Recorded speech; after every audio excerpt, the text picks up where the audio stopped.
స్వాతంత్ర్య దినోత్సవం సందర్భంగా హరీష్ అకాడమీ అందిస్తోంది అన్ని ఆన్లైన్ కోర్సులపై భారీ డిస్కౌంట్ ఆఫర్స్. 5,000 రూపాయల ఏపీఎస్సీ గ్రూప్ 2 ఫుల్ కోర్స్ ఇప్పుడు 2,500 రూపాయలు మాత్రమే. 6,000 రూపాయల టీఎస్పీఎస్సీ గ్రూప్ 2 ఫుల్ కోర్స్ ఇప్పుడు 3,000 రూపాయలు మాత్రమే. 4,200 రూపాయల ఏపీఎస్ఐ అండ్ కానిస్టేబుల్ ఇప్పుడు 2,200 రూపాయలు మాత్రమే. 4,999 రూపాయల టీఎస్ఎస్ఐ అండ్ కానిస్టేబుల్ కోర్స్ ఇప్పుడు 2,500 రూపాయలు మాత్రమే. ఇండివిడ్యువల్ కోర్సులపై కూడా భారీ డిస్కౌంట్ ఆఫర్స్ కలవు. ఈ ఆఫర్ ఆగస్టు 15 నుండి 20 వరకు మాత్రమే. ఈ బంపర్ ఆఫర్ మిస్ చేసుకోకండి. లెజెండరీ ఫ్యాకల్టీచే ఖచ్చితంగా జాబ్ సాధించే విధంగా రూపొందించబడిన ఆన్లైన్ క్లాసెస్. వెంటనే హరీష్ అకాడమీ యాప్ ను గూగుల్ ప్లే స్టోర్ నుండి డౌన్లోడ్ చేసుకోండి. విజయం సాధించండి. Harish the best academy. Phone 8341116915.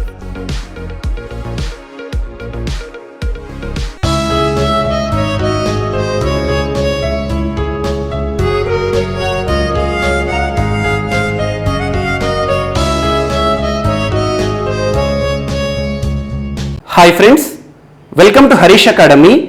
ఈరోజు వార్తలు నిలిచిన జాతీయ, అంతర్జాతీయ, రాష్ట్రీయ అంశాల గురించి, వార్తలు నిలిచిన వ్యక్తులు, అవార్డులు, పుస్తకాలు, మరి క్రీడా సంబంధిత సమాచారం, ఒక్కొక్క అంశాన్ని వివరంగా తెలుసుకుందాం. ఈరోజు మన ఫస్ట్ టాపిక్ వచ్చేసి ఇండియాస్ ఫస్ట్ 100% కోవిడ్-19 వ్యాక్సినేటెడ్ డిస్టిక్ లేదా జిల్లాగా వయనాడ్ డిస్టిక్ వార్తలు నిలిచింది. ఇటీవల వార్తలు నిలిచిన వయనాడ్ జిల్లా ఏ రాష్ట్రంలో ఉంది అంటారు రానున్న పోటీ పరీక్షలో. ఏ రాష్ట్రం? కేరళ రాష్ట్రం అని గుర్తుంచుకోండి. ఈరోజు కోవిడ్-19 వ్యాక్సినేషన్ సంబంధించి మొట్టమొదటి అనే అంశంతో వార్త నిలిచింది.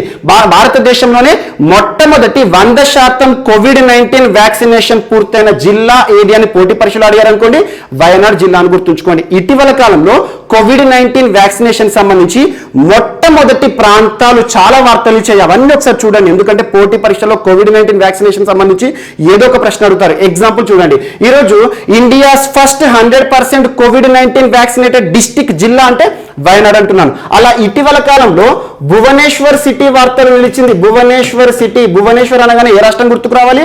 ఒడిషా రాష్ట్రం గుర్తుకు రావాలి. ఒడిషా రాష్ట్రంలోని భువనేశ్వర్ సిటీ కోవిడ్-19 వ్యాక్సినేషన్ సంబంధించి మొట్టమొదటి అనే అంశంతో వార్తలు ఇచ్చింది. ప్రత్యేకత ఏంటి? ఇండియాస్ ఫస్ట్ 100% కోవిడ్-19 వ్యాక్సినేటెడ్ సిటీ, నగరం అంటే భువనేశ్వర్, జిల్లా అంటే వయనాడ్ జిల్లా. కన్ఫ్యూజ్ అవ్వకండి. అండ్ ఇటీవల వేయాన్ అనే ఒక గ్రామం కూడా వార్తలు నిలిచింది. వేయాన్ గ్రామం ఎక్కడ ఉంది అంటారు పోటీ పరీక్షలో? జమ్మూ కాశ్మీర్ కేంద్రపాలిత ప్రాంతం ఉంది కదా, అందులోని ఒక మారుమూల గ్రామం, ఒక రిమోట్ విలేజ్ వేయాన్. ప్రత్యేకత ఏంటి? ఇండియాస్ ఫస్ట్ 100% కోవిడ్-19 వ్యాక్సినేటెడ్ విలేజ్ లేదా గ్రామం ఏది అని రానున్న పోటీ పరీక్షలు అడిగారు అనుకోండి, వేయాన్ గ్రామం. అలా ఇటీవల ఒక యూనియన్ టెరిటరీ, ఒక కేంద్రపాలిత ప్రాంతమైన లడక్ వార్తలు నిలిచింది. కోవిడ్-19 వ్యాక్సినేషన్ సంబంధించి మొట్టమొదటి అనే అంశంతో.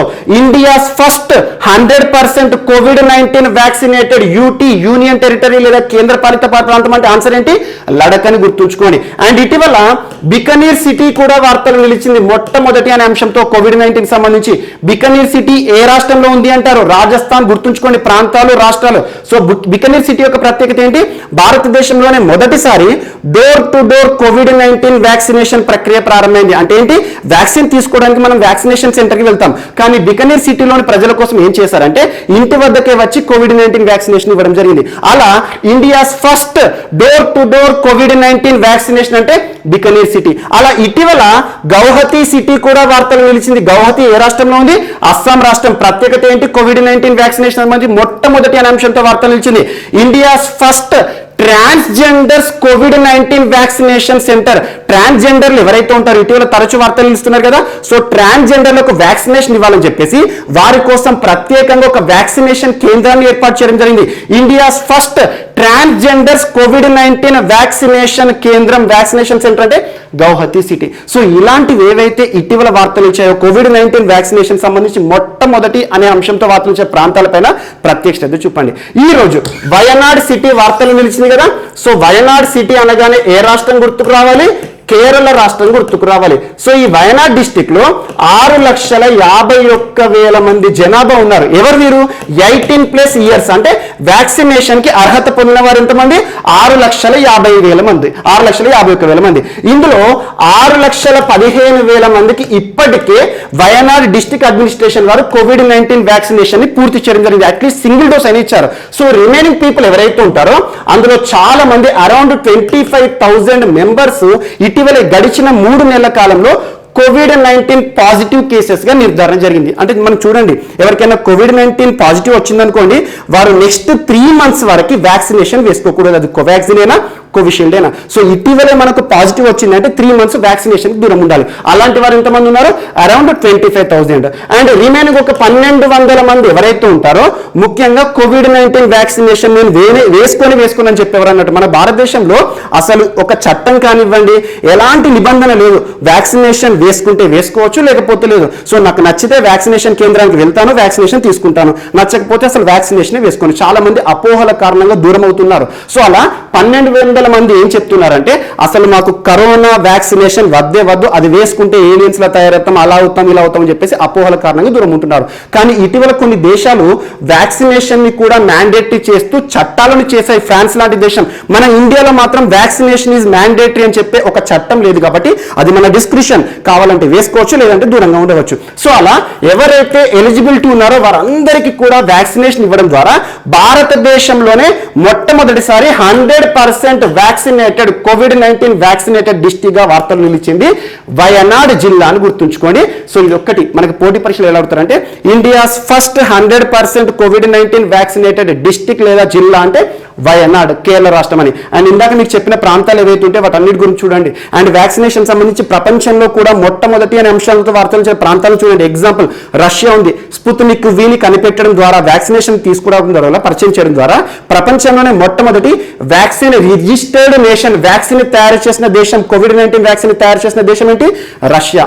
అలా జంతువులపై పనిచేసే వ్యాక్సినేషన్ ని కూడా రష్యా తయారు చేసింది. కార్నివాక్ కోవ్ అని చెప్పేసి, కార్నివాక్ కోవ్ రసెల్ కాజ్నెట్జార్ అనే రష్యన్ సంస్థ తయారు చేసింది. ఇలాంటి అంశాలను లింక్ చేసుకోండి. And at the same time ఇటీవల భారతదేశంలో మొట్టమొదటి, తొలి, ఏకైక అనే పదాలతో ఏ టాపిక్ వార్తలు ఇచ్చినా వాటికి ఇంపార్టెన్స్ ఇవ్వండి. ఎగ్జాంపుల్ భారతదేశంలో పూరి సిటీ వార్తలు ఇచ్చింది. పూరి సిటీ యొక్క ప్రత్యేకత ఏంటి? ఇండియాస్ ఫస్ట్ 100% లేదా 24/7 తాగునీరు పొందుతున్న ప్రాంతం ఏదంటే పూరి సిటీ. అలా ఇటీవల ఇండోర్ సిటీ వార్తలు నిలుస్తుంది. తరచు క్లీన్ ఎయిర్ క్యాటలిస్ట్ ప్రోగ్రామ్ కి సంబంధించి భారతదేశం నుండి చోటు సంపాదించుకున్న ఏకైక సిటీ ఏదంటే Indore city, clean air catalyst. And ఇటీవల ఇండోర్ దేశంలోనే మొట్టమొదటి వాటర్ ప్లస్ సిటీగా కూడా వార్తలు ఇచ్చింది. వీటన్నిటిని కూడా ఏవైతే మీకు ఇందాక 10 ప్రాంతాలు చెప్తానో వాటన్నిటి గురించి ప్రత్యేకంగా చూడండి. సో అలా COVID-19 వ్యాక్సినేషన్ సంబంధించి ఈరోజు వయనాడ్ డిస్టిక్, కేరళ రాష్ట్రానికి సంబంధించి వార్తలు ఇచ్చింది. ఈ వయనాడ్ అనేది టూరిజం పరంగా కూడా అద్భుతమైన ప్రాంతము. వయనాడ్ అనేది ప్రస్తుతం ఒక ఎంపీ కాన్స్టిట్యుయెన్సీ. ఎవరికి సంబంధించి అంటే రాహుల్ గాంధీకి సంబంధించి. రాహుల్ గాంధీ గారు లోక్సభలో ప్రాతినిధ్యం ఉంది కదా, ఎక్కడి నుండి గెలిచారంటే వయనాడ్ కాన్స్టిట్యుయెన్సీ నుండి. సో ఇది ఒకటి ఇంపార్టెంట్. అండ్ నెక్స్ట్ ఈరోజు మరొక అంశము ఉమ్మీద్. ఉమ్మీద్ అనే ఒక వర్డ్ గుర్తుంచుకోండి. ఉమ్మీద్ అనే వర్డ్ యాక్చువల్లీ దేనికి సంబంధించి అంటే ఢిల్లీకి సంబంధించి. ఢిల్లీ కమిషనరేట్ ఉంటుంది కదా, ఢిల్లీ పోలీస్ కమిషనరేట్ వారు ఉంటారు కదా. సో ఢిల్లీ పోలీస్ కమిషనరేట్ వారు ప్రారంభించిన కమ్యూనిటీ పోలీసింగ్ పేరేంటి అంటారు రానున్న పోటీ పరీక్షలో. కమ్యూనిటీ పోలీసింగ్ పేరేంటి అంటే ఉమ్మీద్. యాక్చువల్గా ఉమ్మీద్కి వీరు ఒక ట్యాగ్లైన్ కూడా ఇచ్చారు. ఆ ట్యాగ్లైన్ ఏంటంటే every police man is a citizen. Every police is a citizen అంటే ప్రతి పోలీస్ కూడా మన భారతీయ పౌరుడే, కానీ యూనిఫామ్ తో ఉన్న పౌరుడు. Every police is a citizen with uniform, but every citizen is police without uniform. అంటే ప్రతి పౌరుడు కూడా భారతదేశంలో ఒక పోలీసే, కానీ యూనిఫామ్ లేని పోలీస్ అని చెప్పేసి ఒక ట్యాగ్ లైన్ ఇవ్వడం జరిగింది. ఉమ్మీద్ అనే ఒక ప్రోగ్రామ్ నిన్నటి రోజు ఉమ్మీద్ అనే ఒక ప్రాజెక్ట్ ని ఢిల్లీ పోలీస్ కమిషనరేట్ వారు ప్రారంభించారు. ఇదేమంటున్నాను, కమ్యూనిటీ పోలీసింగ్ అంటున్నాను. కమ్యూనిటీ పోలీసింగ్ అంటే ఏంటంటే యాక్చువల్ గా ఒక స్పెషల్ గ్రూప్లను తయారు చేస్తారు అన్నట్టు. అంటే ఢిల్లీలో ప్రత్యేకంగా ఒక్కొక్క టీం ని తయారు చేస్తారు. ఈ టీం ఏంటంటే యువతకి సంబంధించి, వీరు పోలీస్ అధికారులు కాదు, రిక్రూటెడ్ కాదు, ఎవరైతే ఉంటారో కామన్ యువత ఎవరైతే ఉంటారో వారందరినీ ఎంపిక చేసేసి పోలీస్ డిపార్ట్మెంట్ వారు ఒక్కొక్క టీం గా ఏర్పాటు చేస్తారు. వారి కల్పించబడిన బాధ్యత విధులు ఏంటంటే వారికి కేటాయించబడిన ప్రాంతం ఏదైతే ఉంటుందో ఆ ప్రాంతంలో దొంగతనాలు జరిగినా కూడా వెంటనే పోలీస్ వారికి ఇన్ఫర్మేషన్ ఇవ్వడం, లేదంటే అక్కడ ఏదైనా ప్రాథమిక చర్యలను కూడా తీసుకుంటారు అన్నట్టు. వారందరినీ కూడా వెళ్ళగొట్టడం కానివ్వండి, ప్రజలందరినీ అప్రమత్తం చేయడం కానివ్వండి, అండ్ ఏదన్నా మహిళలపైన దాడులు జరిగాయి అనుకోండి ఆ ప్రాంతానికి ఇమ్మీడియట్ గా వీరు రీచ్ అవుతారు అన్నట్టు. సో పోలీస్ యూనిఫామ్ లేని పోలీస్ అధికారులు కానీ ఒక నిఘా వ్యవస్థ అని గుర్తుంచుకోండి. కమ్యూనిటీ పోలీసింగ్ అంటే మన కమ్యూనిటీలో ఉండే యువత ఎవరైతే ఉంటారో వారిని ఒక టీమ్ గా ఏర్పాటు చేసి సమాజం పైన బాధ్యతను పెంచడం అన్నట్టు. సో ఉమ్మీద్ కమ్యూనిటీ పోలీసింగ్ అనేది ఇటీవల ఎక్కడ వార్తలు ఇచ్చిందంటే ఢిల్లీ పోలీస్ కమిషనరేట్ అని గుర్తుంచుకోండి. సో ఎవరైతే ఉంటారో ఈ టీమ్స్ ఏవైతే ఉంటే ప్రత్యేకంగా వీరు పోలీస్ అధికారులు కాదు, కామన్ గా మనం ఎవరైతే ఉంటాం మనలాంటి వాళ్ళే అలా ఒక్కొక్క టీమ్ ని తయారు చేస్తారు అన్నట్టు. పోలీస్ డిపార్ట్మెంట్ వారి నుండి ఇన్ఫర్మేషన్ ని తీసుకుంటా ఉంటారు. అలా ప్రజలకి పోలీసులకు మధ్య వారధిగా ఉంటారు ఈ ఉమ్మీద్ టీం అని గుర్తుంచుకోండి, సరిపోతుంది. ఉమ్మీద్ అనే కమ్యూనిటీ పోలీసింగ్ ఈరోజు వార్తలు వచ్చింది. చాలా మంది చూడండి మన ప్రాంతాల్లో కూడా పోలీస్ స్టేషన్ కి వెళ్ళాలంటే భయపడతారు. పోలీసులు అంటే కొంతమందికి నెగిటివ్ ఫీలింగ్ కూడా ఉంటుంది. సో అలా భయపడే వారు ఎవరైతే ఉంటారో వారి దగ్గరికి ఈ ఉమ్మీద్ టీం వాళ్ళు వస్తారు. సో ఎలాంటి భయం అవసరం లేదు, మేమంతా మీకు ఫ్రెండ్స్, మీకు ఏమైనా సమస్యలు ఉంటే మాకు చెప్పుకొని మేము పోలీస్ డిపార్ట్మెంట్ చెప్తామని చెప్పేసి పోలీసు తరహా విధులను నిర్వర్తించే ఒక కమ్యూనిటీ పోలీసింగ్ అని గుర్తుంచుకోండి. అండ్ ఇలాంటివి భారతదేశంలోని చాలా రాష్ట్రాల్లో ఉన్నాయి. సో పోలీసు వారు కానీ నిఘా వ్యవస్థ అన్నట్టు. ఎగ్జాంపుల్ తమిళనాడు రాష్ట్రంలో ఫ్రెండ్స్ ఆఫ్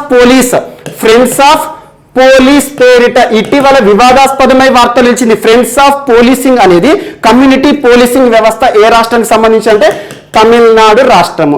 అలా మనకు ఆంధ్రప్రదేశ్ రాష్ట్రానికి సంబంధించి మైత్రి కమ్యూనిటీ పోలీసింగ్ కూడా ఉంది. అంటే ఏంటి, మనం నివసించే ప్రాంతాల్లో యువత ఎవరైతే ఉంటారో వారిని ఒక బృందంగా ఏర్పాటు చేసి పోలీసులు కల్పించే విధులను వారు కల్పిస్తారు అన్నట్టు. అంటే కొట్టడం తిట్టడం అలా చేయరు. కాకపోతే ఏంటంటే ఆ ప్రాంతంలో ఏదైనా నేరాలు జరిగినా కూడా అక్కడ ఆకస్మికంగా వెళ్ళడం కానివ్వండి పోలీసు వారికి ఇన్ఫర్మేషన్ ఇస్తారు అన్నట్టు. పోలీసులు వచ్చే వారికి వీరు ఒక ఫస్ట్ ఎయిడ్ లా పనిచేస్తారు అన్నట్టు. సో అలా మైత్రి అండ్ జనమైత్రి.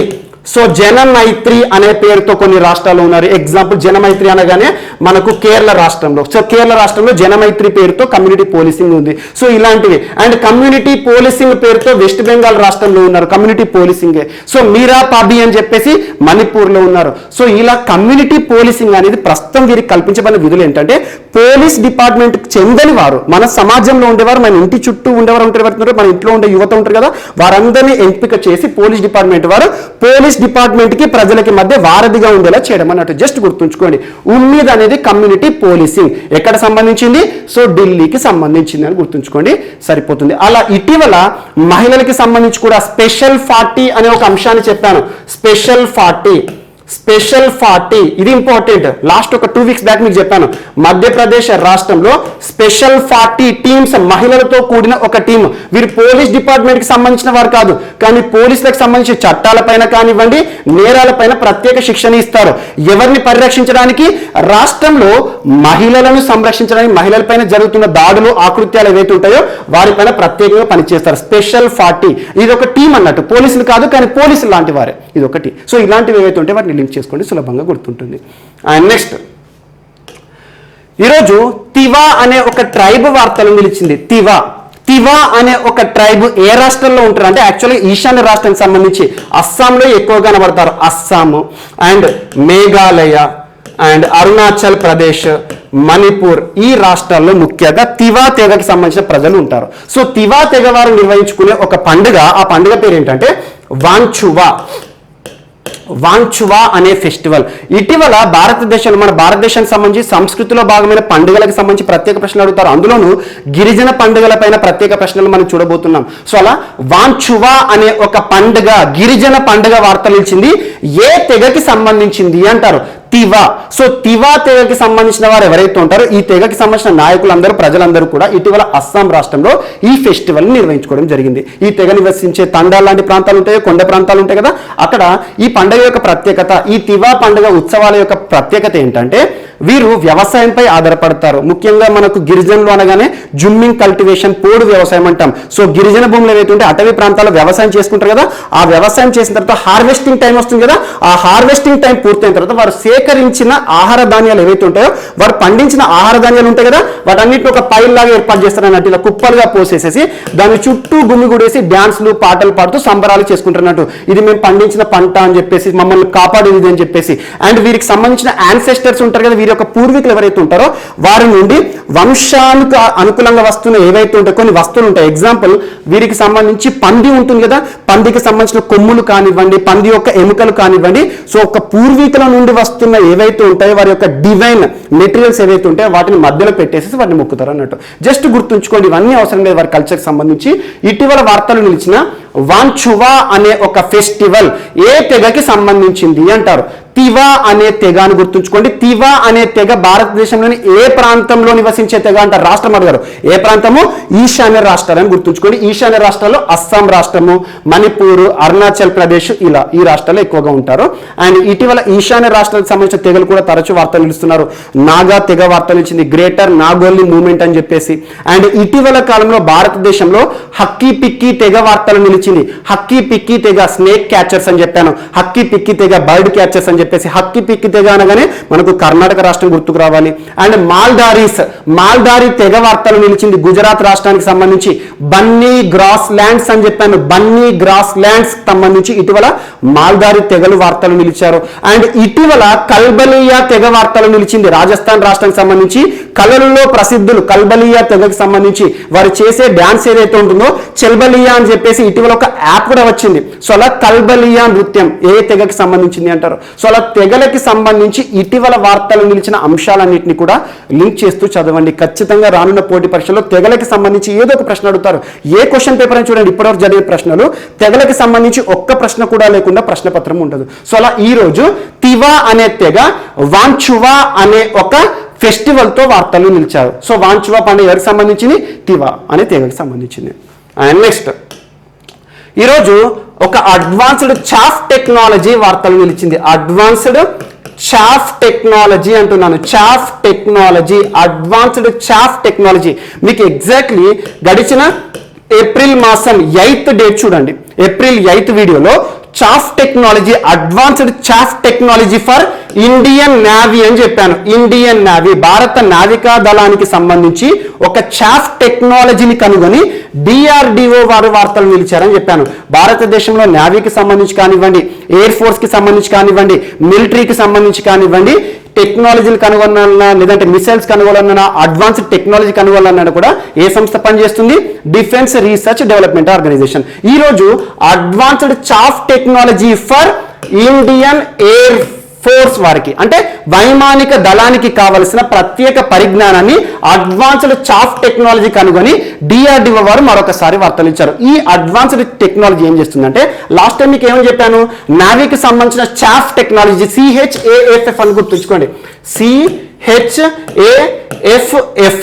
చాఫ్ టెక్నాలజీ అంటే ముఖ్యంగా మన భారత రక్షణ దళంలో పనిచేస్తున్న విమానాలే కానివ్వండి, లేదంటే యుద్ధ నౌకలు ఉంటాయి కదా, ఇండియన్ నేవల్ షిప్స్ ఉంటాయి కదా, వాటిని పేల్చివేయడానికి శత్రు దేశాలు చాలా ప్రయత్నిస్తారు.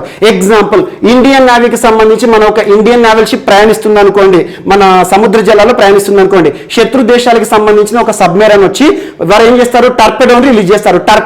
టర్పెడో అంటే ఒక బుల్లెట్ అన్నట్టు. సో టర్పెడోని రిలీజ్ చేసేసి దీన్ని కూల్చివేసే ప్రయత్నాలు చేస్తారు. లేదంటే ఇండియన్ ఎయిర్ ఫోర్స్ పరిధిలోని విమానాలు ఉంటాయి కదా, యుద్ధ విమానాలు ఉంటాయి కదా, ఆ యుద్ధ విమానం గాల్లో ఎగురుతున్న యుద్ధ విమానం ఏదైతే ఉంటుందో శత్రు దేశాలకు సంబంధించిన వారు దీన్ని టార్గెట్ చేసేసి మిసైల్ ని లాంచ్ చేస్తారు, క్షిపణులను లాంచ్ చేస్తారు. ఆటోమేటిక్ అది వచ్చేసి ఏం చేస్తుంది? ఈ యుద్ధ విమానాన్ని కూల్చి పారేస్తుంది. సో ఇలాంటి ప్రమాదాలు ఏవైతే ఉంటాయో మన రక్షణ దళంలో ముఖ్యంగా ఇండియన్ ఎయిర్ ఫోర్స్ కి సంబంధించి అండ్ ఇండియన్ నేవీకి సంబంధించి ఆ నిఘా విమానాలే కానివ్వండి, లేకపోతే ఇండియన్ నేవీలో పనిచేస్తున్న ఇండియన్ నేవల్ షిప్లే కానివ్వండి, వాటి కోసం చాఫ్ టెక్నాలజీని కనిపెడుతూ ఇటీవల డిఫెన్స్ రీసెర్చ్ డెవలప్మెంట్ ఆర్గనైజేషన్ వార్త నిలుస్తుంది. లాస్ట్ టైం నేవీకి సంబంధించిన చాఫ్ టెక్నాలజీ కనుగొన్నారు. ఈ రోజు ఇండియన్ ఎయిర్ ఫోర్స్ కి సంబంధించి మన భారత వైమానిక దళానికి ఉపయోగపడే అడ్వాన్స్డ్ చాఫ్ టెక్నాలజీని కనుగొని డిఆర్డిఓ వారు వార్తలు ఇచ్చారు. దీని పేరేం పెట్టారంటే advanced chaff materials, advanced chaff materials and chaff cartridge 118/1.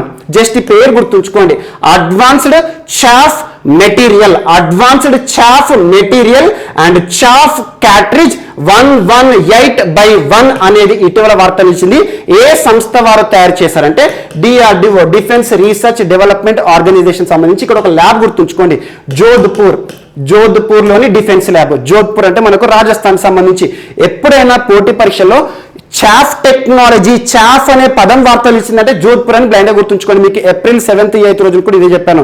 నావీకి కావాల్సిన చాఫ్ టెక్నాలజీని కూడా ఈ ల్యాబ్ ద్వారా తయారు చేశారు. డిఫెన్స్ కి సంబంధించి దేశవ్యాప్తంగా ల్యాబొరేటరీస్ ఉంటాయి, ల్యాబ్స్ ఉంటాయి కదా, అలా జోధ్పూర్ లోని ఒక ల్యాబొరేటరీ, ఒక ప్రయోగశాల వారు జోధ్పూర్ డిఫెన్స్ ల్యాబ్ వారు. And at the same time పూణేలోని రీసెర్చ్ ల్యాబ్ వారు దీన్ని తయారు చేయడం జరిగింది. ఈ చాఫ్ టెక్నాలజీని ఏం చేస్తారంటే, ఇప్పుడు మనకు ఇండియన్ ఎయిర్ ఫోర్స్ లో ఫ్లైట్స్ ఉంటాయి కదా, యుద్ధ విమానాలు ఉంటాయి కదా, ఆ యుద్ధ విభాగానికి కింది భాగంలో పెడతారు. సో ఇది ఏదైతే ఉంటుందో ఒక ప్రత్యేక పరికరం అన్నట్టు, అల్యూమినియం జింక్ తో కూడిన వైర్లతో ఉంటుంది అన్నట్టు. సో అలా ఈ టెక్నాలజీ ఇక్కడ పెట్టేసి ఒక ప్రత్యేక పరికరాన్ని పెట్టడం ద్వారా శత్రు దేశాలకు సంబంధించిన వారు ఎవరైనా మన ఇండియన్ ఎయిర్ ఫోర్స్ సంబంధించి ఈ నిఘా విమానాలు కానివ్వండి, యుద్ధ విమానాలను టార్గెట్ చేశారనుకోండి, మిసైల్ లాంచ్ చేశారనుకోండి, నేరుగా ఏమవుతుంది, మిసైల్ ఢీకొంటుంది. చాలా ప్రమాదాలు జరిగాయి. కానీ ఈ చాఫ్ టెక్నాలజీని పెడితే ఏమవుతుందంటే, ఈ చాఫ్ టెక్నాలజీ వీటిని రేడియో ఫ్రీక్వెన్సీ కానివ్వండి, రిమోట్ సెన్సింగ్ ఆధారంగా గుర్తిస్తుంది. అంటే వీటిని గుర్తుపడుతుంది అన్నట్టు, వాటిపైన నిఘా పెడుతుంది. సో ఒకవేళ శత్రు దేశాలు ఒక మిసైల్ లాంచ్ చేశాయి అనుకోండి, ఆటోమేటిక్ గా పైలట్ కి అలారం ఇస్తుంది అన్నట్టు. సో శత్రు దేశాలు దీనిపైన ఒక మిసైల్ ని లాంచ్ చేశారు, అతి త్వరలో ఇది కూలిపోబోతుంది అని చెప్పేసి అప్పుడు పైలట్ అప్రమత్తమై ఏం చేస్తారు, ఈ చాఫ్ టెక్నాలజీ ఉంది కదా దీన్ని వదిలేస్తారు అన్నట్టు, దాన్ని రిమూవ్ చేసేస్తారు అన్నట్టు. ఆటోమేటిక్ గా ఏం చేస్తుంది, కిందికి వచ్చేస్తుంది. కింద పడేటప్పుడు ఇది ఒక క్లౌడ్ రూపంలో ఒక ఆర్టిఫిషియల్ విమానం లాగా తయారు చేస్తుంది అన్నట్టు. అంటే ఆటోమేటిక్ ఏమైంది, శత్రు దేశాలు దీన్ని కొలగొడతాయి. ఆటోమేటిక్ గా ఒరిజినల్ ఏదైతే ఉంటుందో మన ప్రాంతానికి రావడం జరుగుతుంది. జస్ట్ చాఫ్ టెక్నాలజీ అంటే ఏంటంటే, ముఖ్యంగా శత్రు దేశాల నుండి పొంచి ఉన్న ప్రమాదాలు ఏవైతే ఉంటాయో, మిసైల్ ప్రమాదాలే కావచ్చు, టర్పెడో ప్రమాదాలు కావచ్చు, జల మార్గానికి సంబంధించి, వీటి నుండి మన రక్షణ బలగాలను లేదా రక్షణ వ్యవస్థను కాపాడడానికి ఒక చాఫ్ టెక్నాలజీని ఇటీవల ఏ సంస్థ తయారు చేసింది అంటే డిఫెన్స్ రీసెర్చ్ డెవలప్మెంట్ ఆర్గనైజేషన్ అని గుర్తుంచుకోండి, సరిపోతుంది. And next,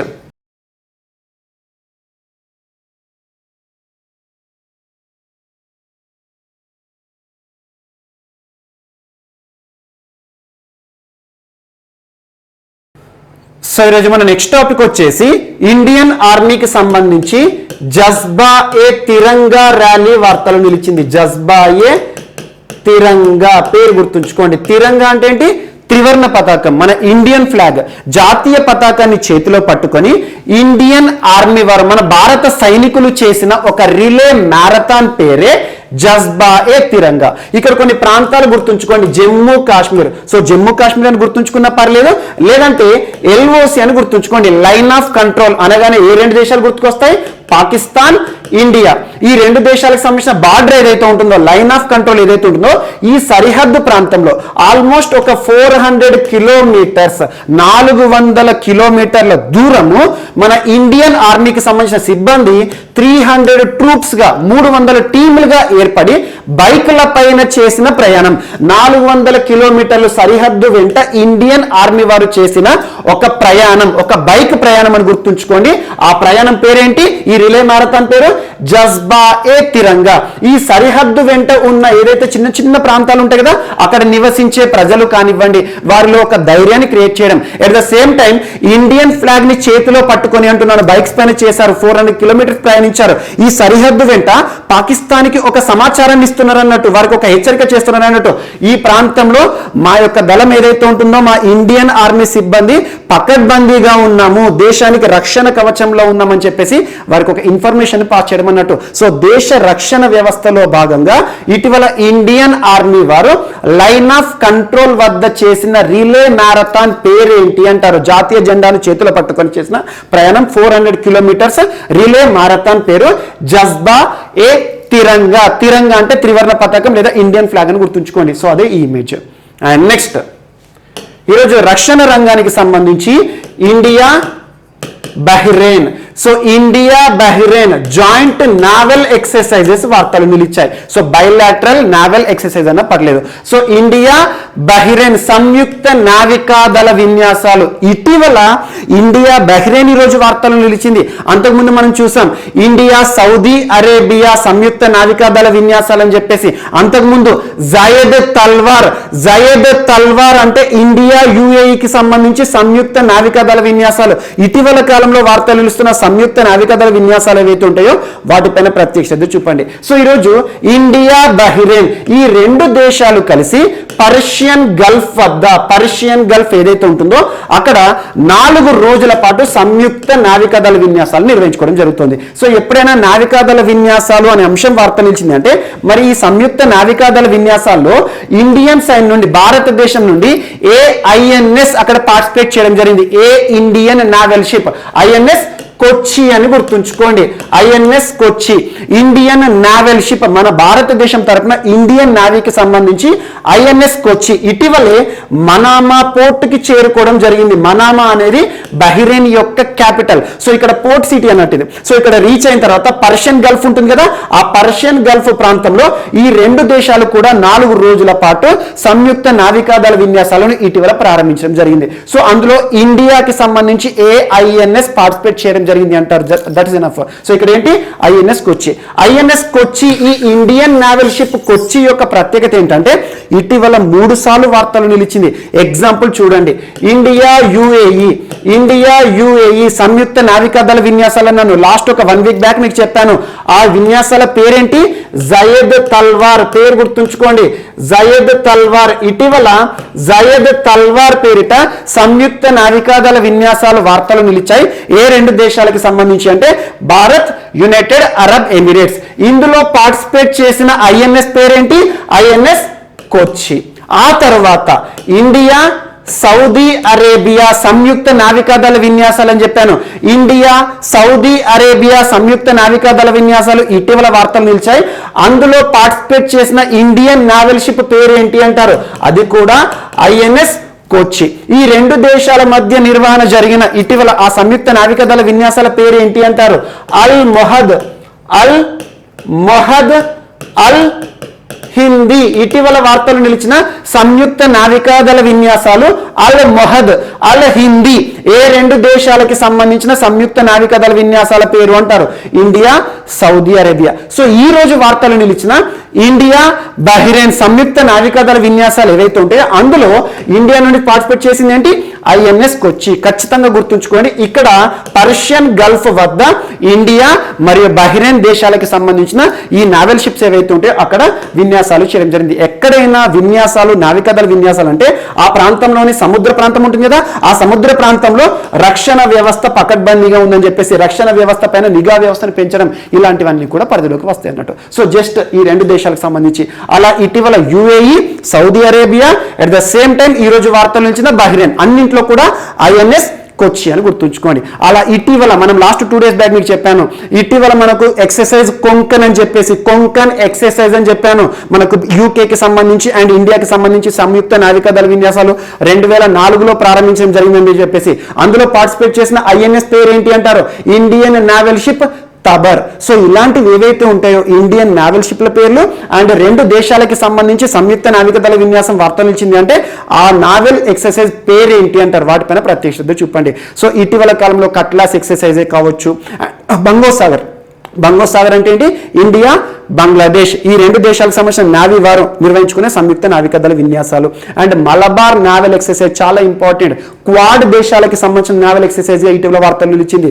India, Japan, Australia, America Malabar naval exercise మరొకసారి వార్తలు నిలవబోతుంది.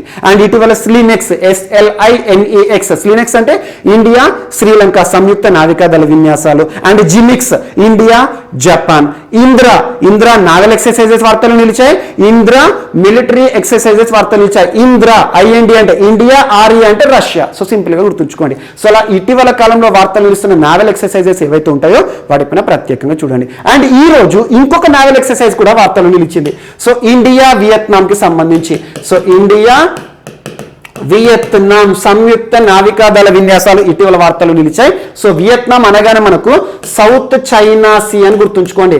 సౌత్ చైనా సీ విషయంలో చైనాని వ్యతిరేకిస్తున్న దేశం ఏదంటే వియత్నాం అనుకోవచ్చు. ఇటీవల వియత్నాం తరచూ వార్తలు నిలుస్తోంది. ఈ కరోనా విపత్కర పరిస్థితుల కాలంలో ఒక ఫుట్బాల్ మ్యాచ్ ని నిర్వహించడం జరిగింది. 30,000 మంది అభిమానుల మధ్య గడిచిన 2020 మే మాసంలో ప్రపంచంపై కరోనా తీవ్ర ప్రభావాన్ని పంజాని వేసిన సమయంలో అప్పుడు ఒక ఫుట్బాల్ మ్యాచ్ నిర్వహించింది. కరోనా పైన విజయం సాధించిన ఒక దేశం అని చెప్పాను, అలాంటి వియత్నాం. సో ఇండియా వియత్నాం సంయుక్త నావికాదళ విన్యాసాలు కూడా ఇటీవల ప్రారంభమయ్యాయి. మరి ఇందులో ఇండియా నుండి పార్టిసిపేట్ చేసిన నావెల్ షిప్లు ఏవి అంటారు? యుద్ధ నౌకల పేరు ఏంటి అంటారు? INS. So INS run Vijay, INS run Vijay. At the same time ఇంకొకటి కూడా ఐఎన్ఎస్ కోరా, ఐఎన్ఎస్ రన్ విజయ్. ఇటీవల ఏ దేశంతో జరిగిన సంయుక్త నావికాదళ విన్యాసాల్లో భారతదేశం నుండి పార్టిసిపేట్ చేయడం జరిగింది అంటే INS Ranvijay and INS Kora అనగానే ఇండియా వియత్నాం. మరి ఈ రెండు దేశాలు కలిసి సంయుక్త నావికాదళ విన్యాసాలను ఎక్కడ చేయడం జరిగినాయి, ఎక్కడ ప్రదర్శించడం జరిగింది అంటే సౌత్ చైనా సీ అని గుర్తుంచుకోండి. దక్షిణ చైనా సముద్రం, సౌత్ చైనా సీ పైన చైనా ఏమని చెప్తుందంటే ఈ ప్రాంతం అంతా మాదే, ఈ సముద్రం అంతా మాదే అని చెప్పేసి ప్రపంచానికి చెప్పే ప్రయత్నం చేస్తోంది. ఆ నిర్ణయాన్ని చాలా దేశాలు వ్యతిరేకిస్తున్నాయి. అందులోనూ చైనాకి బద్ధశత్రువు, మనకు చైనా బద్ధశత్రువు, పాకిస్తాన్తో మనకు అవసరం లేదు. ఎందుకంటే ఈ నిమిషంలో యుద్ధం వచ్చినా కూడా Pakistan is nothing for us. కానీ చైనాని ఎప్పటికైనా మనకు శత్రు దేశము. సో చైనాలో ఉన్న పవరే కానివ్వండి, చైనాకు ఉన్న ఆయుధ బలమే కానివ్వండి, ఏ రకంగా చూసినా కూడా చైనా స్ట్రాంగర్. సో అలాంటి చైనా చేస్తున్న నిర్ణయాలను ఇటీవల భారతదేశం చాలాసార్లు వ్యతిరేకిస్తుంది. సో అలాంటి నిర్ణయాలు ఈరోజు సౌత్ చైనా సీ ఏదైతే ఉంటుందో సౌత్ చైనా సీ పైన చైనా మోనోపోలీని దృష్టిలో ఉంచుకొని ఆ నిర్ణయాన్ని వ్యతిరేకించాలని చెప్పేసి చైనాకి యాంటీ నేషన్ అయిన వియత్నాంతో కలిసి ఈ నావల్ ఎక్సర్సైజ్ నడుతుందని చెప్పుకోవచ్చు. గుర్తుంచుకోండి సరిపోతుంది. జస్ట్ ఇండియా వియత్నాం సంయుక్త నావికాదళ విన్యాసాలు సౌత్ చైనా సీలో జరుగుతున్నాయి. ఇందులో ఇండియా నుండి పార్టిసిపేట్ చేసిన నావల్ షిప్లు సరిపోతాయి. నెక్స్ట్ ఈరోజు మరొక అంశం. సో డిఫెన్స్ కి సంబంధించి ఒక ఒప్పందం వార్త నిలిచింది. సో తెలంగాణ రాష్ట్రంలోని ఒక సంస్థ మనకు డిఫెన్స్ కి సంబంధించి తయారీ సంస్థ అనుకోవచ్చు. So Bharat dynamics limited, BDL అంటాం మనం. So Bharat dynamics limited and ఒక యూరోపియన్ సంస్థ, ఆ సంస్థ పేరు ఏంటంటే MBDA అండ్ భారత్ డైనమిక్స్. ఈ రెండు సంస్థలు కూడా మిసైల్స్ ని తయారు చేసే సంస్థలు. మన భారతదేశానికి సంబంధించి రక్షణ రంగానికి కావాల్సిన ఆయుధాలను తయారు చేస్తూ ఉంటుంది, క్షిపణులను తయారు చేస్తుంది. BDL DRDO పరిధిలో చాలా వరకు ఇటీవల వార్తలు నిలుస్తుంది. So Bharat dynamics limited Hyderabad కేంద్రంగా పనిచేస్తుంది. అండ్ యూరోపియన్ సంస్థ అయిన ఒక ప్రముఖ మిసైల్ తయారీ సంస్థ MBDA, వారిద్దరి మధ్య కుదిరిన ఒక MOU సైన్ ఇన్ ఒప్పందం ఏంటంటే అస్రామ్ అనే ఒక క్షిపణులను తయారు చేయడం. అస్రామ్ ASRAAM. దీని యొక్క యాక్రోనిమ్ ఏంటంటే advanced short range air to air missile. మనకు మిసైల్స్ చాలా రకాలుగా ఉంటాయి. సర్ఫేస్ టు సర్ఫేస్ అంటాం, అంటే సర్ఫేస్ పైన ప్రయోగించిన క్షిపణి పేలుడు పదార్థం అనేది సర్ఫేస్ పైన మరొక టార్గెట్ వద్ద పోవడం జరుగుతుంది. సర్ఫేస్ టు ఎయిర్ అంటే భూమి నుండి ఒక మిసైల్ ని ప్రయోగిస్తే పైన ఎగురుతున్న విమానాలు కానివ్వండి, శత్రు దేశాలకు సంబంధించిన విమానాలను పేల్చివేయొచ్చు అన్నట్టు. అండ్ ఎయిర్ టు ఎయిర్ అంటే గాలి నుండి గాల్లో ప్రయాణించే ఒక క్షిపణి అన్నట్టు. సో ఇక్కడ వార్తలు ఇచ్చింది ఏంటి? ఎయిర్ టు ఎయిర్ అంటే ఏంటి? మనకు ఇండియన్ ఎయిర్ ఫోర్స్ పరిధిలో పనిచేస్తే అన్నట్టు. మనకు పైన ప్రయాణించేవి ఫ్లైట్సే కదా. సో ఇండియన్ ఎయిర్ ఫోర్స్ పరిధిలో పనిచేసిన యుద్ధ విమానాల కోసం ప్రత్యేకంగా అస్రామ్ అనే ఒక మిసైల్ ని తయారు చేయడానికి భారత్ డైనమిక్స్ లిమిటెడ్ సంస్థ ఇటీవల ఏ సంస్థతో ఒప్పందాన్ని కుదుర్చుకుంది? యూరోపియన్ సంస్థతో, అంటే MBDA అనే సంస్థ. సో ఈ ఒప్పందంలో భాగంగా తెలంగాణ రాష్ట్రం, ఎందుకంటే భారత్ డైనమిక్స్ లిమిటెడ్ అనేది హైదరాబాద్ కేంద్రంగా పనిచేస్తుంది. సో తెలంగాణ రాష్ట్రంలో రానున్న 2 సంవత్సరాల్లోనే ఈ మిసైల్ అనేవి అధిక మొత్తంలో ప్రొడ్యూస్ చేయాలని చెప్పేసి ఈ ఒప్పందం యొక్క సారాంశం. ఈ అస్రామ్ మిసైల్ యొక్క ఉద్దేశం ఏంటంటే, దీని యొక్క సామర్థ్యం ఏంటంటే 25 కిలోమీటర్స్ దూరంలో ఉన్న ఎలాంటి టార్గెట్ నైనా కూడా ఛేదిస్తుంది. విత్ మ్యాక్ నెంబర్ 3 స్పీడ్తో 25 కిలోమీటర్స్ దూరంలో ఉన్న ఎలాంటి శత్రు ప్రాంతానికి సంబంధించిన ఏదైనా కూడా ధ్వంసం అవుతుంది అన్నట్టు. So air to air missile ASRAAM అని గుర్తుంచుకోండి. అస్రామ్ అంటే ఏంటి? Advanced short range air to air missile. Telangana రాష్ట్రంలోనే BDL భారత్ డైనమిక్స్ లిమిటెడ్ లో తయారు చేస్తారు. దీనికి కావాల్సిన టెక్నాలజీని ఎవరిస్తారు? మిసైల్స్ ని తయారు చేయడంలోనే ప్రపంచంలోనే ఒక ప్రముఖ సంస్థ అయిన MBDA అని గుర్తుంచుకోండి సరిపోతుంది. అండ్ నెక్స్ట్ ఈరోజు సో వాటర్ సప్లైకి సంబంధించి మనకు వాటర్ ట్యాంక్స్ ఉంటాయి కదా. సో వాటర్ ట్యాంక్స్ ఏవైతే ఉంటాయో, ఎక్కడైతే నీటి సమస్యలు ఉన్న ప్రాంతాలు ఉంటాయో, నీరు దొరకని ప్రాంతాలు ఉంటాయో, అక్కడ వాటర్ని సప్లై చేయడం జరుగుతుంది ట్యాంకర్ల ఆధారంగా. సో అలా పరిశుభ్రమైన ప్యూరిఫైడ్ వాటర్ ఏదైతే ఉంటుందో ట్యాంకర్ల ద్వారా సరఫరా చేస్తాం కదా, అలాంటి ప్యూరిఫైడ్ వాటర్ ట్యాంకర్ల ద్వారా సరఫరా చేసినా కూడా ఈ వాటర్ ట్యాంకర్ పైన, ఈ నీటి పైన 18% ట్యాక్స్ చెల్లించాల్సిందే అని చెప్పేసి అథారిటీ ఫర్ అడ్వాన్స్డ్ రూలింగ్ వారు ఈరోజు చెప్పడం జరిగింది. అథారిటీ ఫర్ అడ్వాన్స్డ్ రూలింగ్ అంటున్నాను. Authority for advanced ruling. Authority for advance ruling అనేది మనకు ఫైనాన్స్ కి సంబంధించిన ఒక సంస్థ అనుకోవచ్చు. భారతదేశంలో టాక్సేషన్ కి సంబంధించి కేంద్ర ప్రభుత్వానికి సలహాలు ఇస్తుంది అండ్ టాక్సేషన్ కి సంబంధించిన ఒక సంస్థ. అథారిటీ ఫర్ అడ్వాన్స్ రూలింగ్ అనేది న్యూఢిల్లీ కేంద్రంగా పనిచేస్తుంది. దీనికి హెడ్ ఎవరు ఉంటారంటే, చైర్మన్ హోదాలు ఎవరు ఉంటే రిటైర్డ్ జడ్జి ఉంటారు. సుప్రీంకోర్టు జడ్జిగా ఎవరైతే పదవి విరమణ పొందుతారో వారు ఈ సంస్థకి హెడ్గా ఉంటారు. So authority for advanced ruling అనేది టాక్సేషన్ కి సంబంధించి కేంద్ర ప్రభుత్వానికి సూచన చేస్తుంది. వారు ఇటీవల ఒక ప్రకటన చేశారు. భారతదేశంలో ఈ ట్యాంకర్స్ ఏవైతే ఉంటాయో, వాటర్ ట్యాంకర్స్ ఉంటాయి కదా, సో పరిశుభ్రమైన వాటర్ ని ఒక ప్రాంతం నుండి ఒక ప్రాంతానికి సరఫరా చేసే వాటర్ ఏదైతే ఉంటుందో దానిపైన కూడా 18% GST ఉంటుందని చెప్పేసి ఒక ప్రకటనను చెప్పడం జరిగింది. ఇది నిన్నటి రోజున యాక్చువల్ అన్ని పేపర్లలో రావడం జరిగింది. So 18% GST on fresh water. So దేని ద్వారా, ఈ వాటర్ ట్యాంకర్ల ద్వారా చాలా చారిటీ సంస్థలు చేస్తూ ఉంటారు. కొంతమంది ప్రముఖులు కొన్ని ప్రాంతాలకు వాటర్ సౌకర్యాన్ని ఇస్తారు. అలాంటి వాటర్ ట్యాంకర్ల పైన కూడా GST ఉంటుందని చెప్పేసి అథారిటీ ఫర్ అడ్వాన్స్డ్ రూలింగ్ వారు ఇచ్చిన ఒక కీలక ప్రకటన వార్తలు నిలిచింది. అండ్ నెక్స్ట్ మనందరికీ తెలుసు, సో వాటర్ కి సంబంధించి మనకు right to life according to article 21 జీవించే హక్కులో పరిశుభ్రమైన నీటిని తాగడం, స్వచ్ఛమైన నీటిని పొందడం కూడా ప్రాథమిక హక్కు. సుభాష్ కుమార్ ఠాకూర్ కేసులో సుప్రీంకోర్టు కూడా దీన్ని వ్యాఖ్యానించడం జరిగింది. అండ్ నెక్స్ట్ ఈరోజు క్రీడలకి సంబంధించి ఒక పథకం వార్త నిలిచింది. బ్రాంజ్ మెడల్, ఇండియా పొందిన బ్రాంజ్ మెడల్. అదేంటంటే యాక్చువల్గా నైరోబీ కేంద్రంగా, నైరోబీ ఎక్కడ ఉంది, కెన్యా. కెన్యా అంటేనే ఆఫ్రికా కాంటినెంట్, ఆఫ్రికా ఖండంలోనే ఒక దేశం, పేద దేశం. కెన్యాకి సంబంధించి చాలా పూర్ అన్నట్టు. మనకు కెన్యాకి సంబంధించిన క్రికెటర్స్ కూడా వారి దేశంలో వారు టమాటాలు అమ్ముకుంటూ బతుకుతారు, టమాటాలు కూరగాయలు అమ్ముకుంటూ. అంత పేద దేశం కెన్యా అనేది. So Kenya capital Nairobi. So అలాంటి నైరోబీ ఏదైతే ఉంటుందో, నైరోబీ ఒక క్రీడకి హోస్ట్ గా ఉంటుంది, అంటే ఆతిథ్యం ఇస్తుంది. ఆ క్రీడలు ఏంటంటే వరల్డ్ అథ్లెటిక్స్ అండర్ 20, అంటే 20 years కంటే కింది వారు ఆడతారు అన్నట్టు, అంటే 20 బిలో వారు.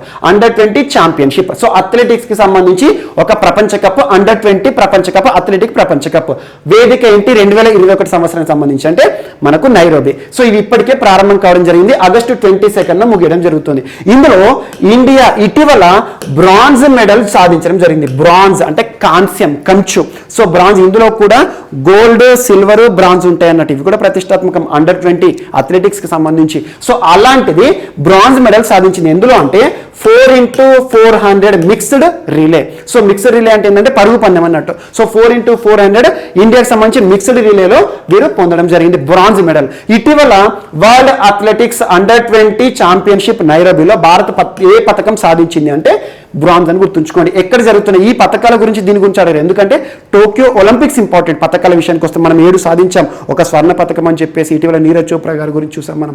సో అలా దీనికి సంబంధించి మాత్రం షెడ్యూల్ అడుగుతారు. అదేంటంటే ఇటీవల వార్తలు నిలిచిన ప్రపంచ అథ్లెటిక్స్ అండర్ 20 ఛాంపియన్షిప్ కి ఆతిథ్యం ఇస్తున్న నగరం ఏంటి, ఏ దేశంలో ఉంది అంటారు, నైరోబీ. సో నైరోబీ అనేది కెన్యాకి సంబంధించి, ఇది 2021 కి సంబంధించిన ఒక షెడ్యూల్ వార్తలు నిలిచింది. అందులో బ్రాంజ్ మెడల్ ఇప్పటికే మనం సాధించడం జరిగింది. అండ్ నెక్స్ట్ ఈరోజు వార్తలు నిలిచిన పుస్తకాలు. ఆపరేషన్ కుక్రీ. ఇది మనం గడిచిన జూలై 7వ తేదీన మీకు ఆల్రెడీ పుస్తకం గురించి చెప్పాను. ఆపరేషన్ కుక్రీ అని చెప్పేసి సియరా లియోన్ ప్రాంతం ఏదైతే ఉంటుందో, వెస్టర్న్ ఆఫ్రికా ప్రాంతం ఉంటుంది కదా, ఆ సియరా లియోన్ లో మన ఇండియన్ ఆర్మీ వారు చేపట్టిన ఒక చర్య అని చెప్పాను. ఆపరేషన్ కుక్రీ, ఈ పుస్తకం ఏదైతే ఉంటుందో ఆపరేషన్ కుక్రీ, దీని యొక్క ట్యాగ్ లైన్ గుర్తుంచుకోండి. The true story behind the Indian army's most successful mission as part of the United Nations. UN peace keepers ఉంటారు కదా, యునైటెడ్ నేషన్స్ సంబంధించి భారతదేశం నుండి పనిచేస్తున్న సైనికులు ఎవరైతే ఉంటారో, సియరా లియోన్ అంటే వెస్టర్న్ ఆఫ్రికాకి సంబంధించిన ప్రాంతం. సో సియరా లియోన్ లో చేపట్టిన ఒక సైనిక చర్య, ఆ సైనిక చర్యని ఇతివృత్తంగా చేసుకొని రాయబడిన పుస్తకమే ఆపరేషన్ కుక్రీ. ఈ ఆపరేషన్ కుక్రీ యొక్క ఆథర్స్ ఎవరు ఆల్రెడీ మనం డిస్కస్ చేసాము. తండ్రి కూతురు అని చెప్పేసి తనెవరు మేజర్ జనరల్ రాజ్పాల్ పూనియా ఫ్యామిలీని గుర్తుంచుకోండి. తను ఆర్మీలో ఇండియన్ ఆర్మీలో మేజర్ జనరల్ గా విధులు నిర్వర్తించడం జరిగింది. ప్రస్తుతం retired. So major general Rajpal Punia మరియు తన యొక్క డాటర్ దామిని పూనియా. సో తండ్రి కూతుళ్ళు రాసిన ఒక పుస్తకం ఆపరేషన్ కుక్రీ. సో ఆపరేషన్ కుక్రీ ఆథర్ ఎవరు అంటారు? ఈ పుస్తకాన్ని జూలై 15న విడుదల చేయడం జరిగింది. మనం ఆ టాపిక్ ని కవర్ చేస్తాం. ఈ రోజు ఎందుకు వార్తలు ఇచ్చింది అంటే మన CDS chief of defence staff, మనకు త్రివిధ దళాలు ఉన్నాయి కదా. సో త్రివిధ దళాలకి కూడా అధిపతి, యాక్చువల్గా కాన్స్టిట్యూషన్ ప్రకారం చూస్తే సర్వసైన్యాధికారి మనకు రాష్ట్రపతి, కానీ ఇక్కడ యాక్టివ్ పర్సన్ ఎవరు ఉంటారంటే చీఫ్ ఆఫ్ డిఫెన్స్ స్టాఫ్. ఇది ఇటీవల కొత్త పదవి, మనం గడిచిన సంవత్సరం నుండి చూస్తున్నాం. చీఫ్ ఆఫ్ డిఫెన్స్ స్టాఫ్ ఏదైతే ఉంటుందో రక్షణ రంగానికి సంబంధించి ప్రస్తుతం ఎవరు విధులు నిర్వర్తిస్తున్నారు? బిపిన్ రావత్ గారు. సో భారతదేశంలో సిడిఎస్ ఎవరు అన్నారు అనుకోండి, చీఫ్ ఆఫ్ డిఫెన్స్ స్టాఫ్ ఎవరు అంటే బిపిన్ రావత్ గారు. సో బిపిన్ రావత్ గారికి ఇటీవల వీరు ఈ పుస్తకాన్ని బహూకరించడం జరిగింది, ఒక ప్రెజెంట్ చేయడం జరిగింది. తను ఈ పుస్తకం పైన అద్భుతమైన ప్రశంసలు ఇచ్చారు. ఈ రోజు కూడా వార్తలు నిలిచింది. సో ఆపరేషన్ కుక్రీ అనేది 2 సార్లు వార్తలు నిలిచింది కాబట్టి రానున్న పోటీ పరీక్షలో ఒకసారి మనకు ప్రశ్న వచ్చే అవకాశం ఉంటుంది. సో ఆపరేషన్ కుక్రీ ఆథర్స్ గుర్తుంచుకోండి సరిపోతుంది. సో 2 సార్లు with in span of 1.5 month లోనే 2 సార్లు వార్తలు ఇచ్చింది కాబట్టి ఇంపార్టెంట్ పుస్తకం. పెంగ్విన్ పబ్లికేషన్ వారు విడుదల చేయడం జరిగింది. ఇక్కడ పోటీ పరీక్షలో అడిగేది ఏంటంటే మీరు ఒకసారి ఎర్లియర్ వీడియో చూడండి. ఆపరేషన్ కుక్రీ అనేది ఏ ప్రాంతానికి సంబంధించిందంటే సియరా లియోన్, వెస్టర్న్ ఆఫ్రికాకి సంబంధించింది. అండ్ నెక్స్ట్ ఈరోజు మిలిటరీకి సంబంధించిన మరొక పుస్తకం వార్తలు ఇచ్చింది. కొత్త పుస్తకం ఆపరేషన్ ట్రోజన్ హార్స్. యాక్చువల్గా ట్రోజన్ హార్స్ అనేది మనకు సిస్టంలో వచ్చే ఒక మాల్వేర్, ఒక స్పైవేర్ ఉంటుంది, వైరస్. ట్రోజన్ హార్స్ అంటే న్యూ ఫోల్డర్ అనేది క్రియేట్ అవుతుంది. సో అది కాదు ఇక్కడ. సో ఆపరేషన్ ట్రోజన్ హార్స్ అనేది మన ఇండియన్ ఆర్మీకి సంబంధించి మనందరికీ తెలుసు 26/11 ముంబై అటాక్స్ ఉన్నాయి కదా, దానికి సంబంధించిన ఇతివృత్తం ఆధారంగా ఇండియన్ ఆర్మీ వారు చేసిన ఒక ప్రత్యేక ఆపరేషన్ ఏదైతే ఉంటుందో ఆపరేషన్ ట్రోజన్ హార్స్. అంటే మనకు ముఖ్యంగా ఈ తీవ్రవాద సంస్థలు ఉంటాయి కదా, తీవ్రవాద సంస్థల నుండి సమాచారం సేకరించడానికి మన ఇండియన్ ఆర్మీ వారు వారి దగ్గరికి వెళ్ళేసేసి కొన్ని అంటే అనామక వ్యక్తులుగా వెళ్ళేసేసి అక్కడ నుండి సమాచారాన్ని సేకరించడం జరిగింది అన్నట్టు. సో అలాంటి ఆపరేషన్ ట్రోజన్ హార్స్ అనే పుస్తకాన్ని ఎవరు రచించడం జరిగింది అంటే డిపి సిన్హా అండ్ అభిషేక్ శరణ్ మరియు డిపి సిన్హా గారు రాసిన పుస్తకం operation Trojan horse. So Lashkar-e Taiba కానివ్వండి, తీవ్రవాద సంస్థలు ఏవైతే ఉంటాయో మనకి 26/11 అటాక్స్ ఉన్నాయి కదా, ముంబై అటాక్స్ ఉన్నాయి కదా, వాటికి సంబంధించి వెనుక ఉన్న సంస్థ తీవ్రవాద సంస్థ లష్కరే తోయబా కానివ్వండి, ఇవేవైతే తీవ్రవాద సంస్థల నుండి సమాచారాన్ని సేకరించడానికి ఇండియన్ ఆర్మీ వారు ఎలాంటి చర్యలు తీసుకున్నారు అనే అంశాలను ఇతివృత్తంగా చేసుకొని రాయబడిన ఆపరేషన్ ట్రోజన్ హార్స్ పుస్తక రచయితలు ఎవరు అంటారు? జస్ట్ ఆథర్స్ పేరు గుర్తుంచుకోండి సరిపోతుంది. ఇతివృత్తం అడగరు దీనికి సంబంధించి. సో ఇవి ఈరోజు వార్తలు నిలిచిన అంశాలు. మిస్లేనియస్ అంశాలు ఏమైనా మిగిలిపోతే మాత్రం మనం రేపటి క్లాస్లో యాడ్ చేసుకొని నేర్చుకుందాం. రేపు కలుద్దాం. Thank you.